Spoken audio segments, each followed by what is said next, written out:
Hello and welcome to the module Global Trends in Food and Horticulture, Shifting Competition, International Competition and Substitution.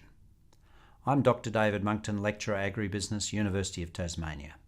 This lecture has been developed by Robert Nissen, Research Fellow at the Tasmanian Institute of Agriculture, School of Land and Food, University of Tasmania. The current population of about 7.5 billion people will grow to an estimated 8.4 billion by 2030 and excess of 9 billion by 2050. To meet this population increase, agricultural production needs to increase by 70% by 2050, according to the World FAO.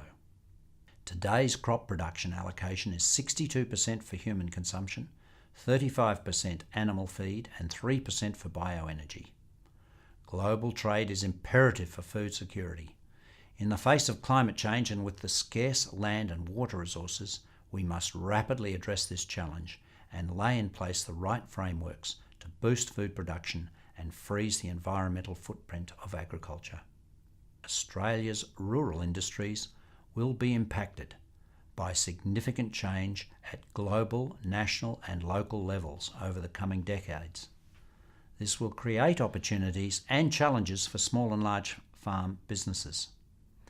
With agricultural markets becoming more and more global, adequate and equitable intellectual rights protection is becoming increasingly important as technology, information sharing and communication play an even larger role in value chain development. There is a widespread need for commercially focused capacity building designed to facilitate market development and generate regulatory reform in the agricultural sector. To mitigate against the effects of climate in agricultural production, we need to develop new crop varieties that are tolerant to drought, heat and salt via breeding or genetic modification, adjust planting times, combine planting date and cultivar adjustment, irrigation optimization and fertilizer optimization. We need to develop agribusinesses and new food systems, develop food system ecology, integrate agroecology and human ecology, enhance food system governance, concepts of scale and leverage through agile, adaptive food production, distribution and retailing systems. And we need to mitigate waste and improve resource use efficiency.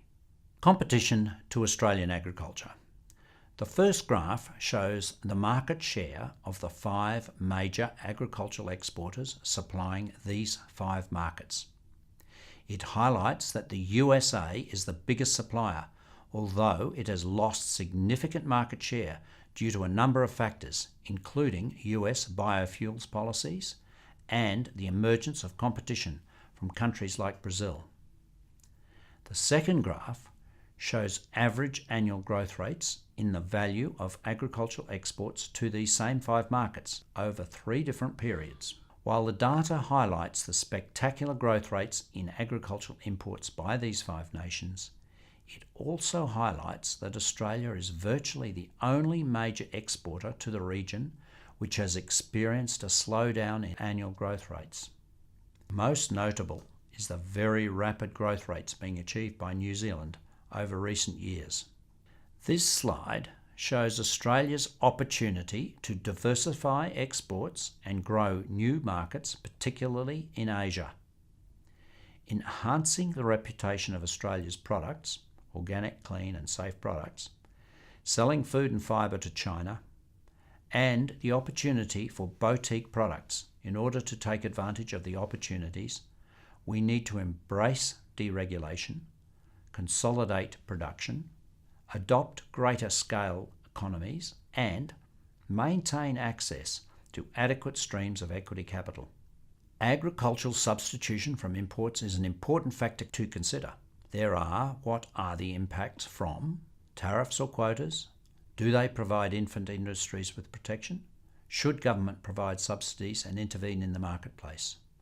Do they improve the balance of payments? Achieve large scale and lower process costs?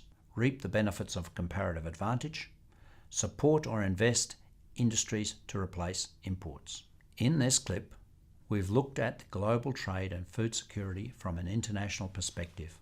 While there are challenges, we are capable of mitigating the impacts at the production and agribusiness level by developing ecological food systems, enhance food production governance, and mitigating against waste and improve resource use efficiency. Whilst we have many competitors in the agricultural sector, US, Brazil, New Zealand, etc., and new and emerging economies, Australia has an advantage in our closeness to Asia and with its organic, clean, safe products.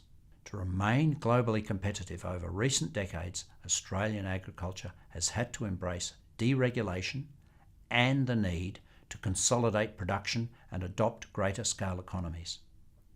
Because of cost pressures, we have introduced substitution by other products of domestically produced goods and substitution processes by synthetically producing new products to replace existing products, and through substitution by supporting or investing in industries to replace imports. Thank you.